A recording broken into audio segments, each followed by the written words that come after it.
What's going on, everyone? Welcome back to the show. So I have some good news to share with you guys today, and this is about Senator Rick Scott. He actually has changed his ways, and we're going to talk a little bit about this. We're talking about Social Security and Medicare. He's changed his mind when it comes to these programs, so we're going to talk a little bit about that. But first off, if you guys can do me a favor, please like the video, subscribe to the channel, hit that little bell notification, and then click all. By clicking all, you'll get notified anytime we post a video. We do daily videos here, so by clicking the bell notification and clicking all, you should be getting updated every day. Okay, so let's just get right over to this article from Reuters.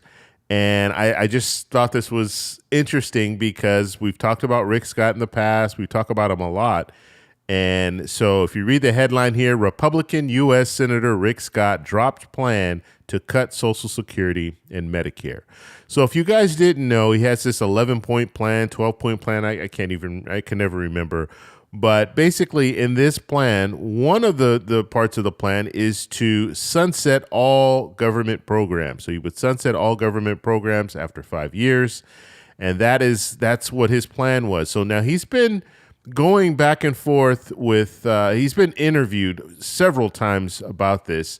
And everyone asks him the same question. Do you want to cut Social Security? Do you want to cut Medicare? Do you want to sunset these programs? And he always says, no, Social Security and Medicare, I don't want to cut these programs. But if it's on the table, if it's one of the situations where they're going to sunset it, when I say sunset, I mean every 5 years they need to look into these programs. And every 5 years they would see if these programs are vital and see if they're going to move forward with these programs. So now you have Social Security and Medicare and some of these other programs on the chopping block. And so that was the fear. People were thinking, well, if they're on the chopping block, we already know you have some support. Some politicians support privatizing Social Security or doing away with Social Security as a whole. So if you put it up for vote every 5 years, there's a good possibility that at the very least, they're going to cut Social Security. So he's been going back and forth and trying to make this look like it's not about Social Security, it's not about Medicare. However, he still had it in his 11-point plan. He never took it out. He said all government programs sunset after 5 years. But now let's take a look at the portion here that he is changing. Now, this is not official yet. He hasn't changed this. He just says that this is what it will exclude now. So he says in a quote, I believe that all federal legislation should sunset in 5 years. So that's what it used to say. All legislation should sunset in 5 years with specific exceptions for Social Security, Medicare, National Security, veterans benefits, and other essential services. So he puts other essential services. That's just kind of, so if people say, well, what about this? What about that? Oh, I said other services as well. So it's very vague now. It used to be pretty specific. It was easy. It was all government programs. But now he's saying all the programs that I mentioned before and then essential services. Scott wrote to an op-ed published online on Friday by the conservative Washington Examiner, a newspaper. If a law is worth keeping, Congress can pass it again. And so that's what he's been saying all the time. If a program is worth keeping, they can vote for it to keep it. But now you see he's put this carve out in there, and he's pretty much left his. I mean, all the major programs are in there. So when you're talking about sunsetting all these programs, there are not too many programs left that they could sunset. Not real large programs that they can sunset. And so this is going to be interesting to see what happens in the future. Now, he's had a lot of politicians come and attack him for this. Even on the Republican side, you had Mitch McConnell that was attacking him for putting this together. They didn't want to put a plan together before the midterm election. And Senator Scott decided, I'm going to put this 11-point plan out there. Because if you guys remember, prior to the midterm election, the Republicans didn't have an agenda. They were basically just saying, Biden is bad, the economy is bad, vote for us, but they weren't putting a plan forward. And the only person who put a plan forward was Senator Scott. And it was bad because everyone looked at that plan and said, well, this is what you want to do. This is what Republicans want to do.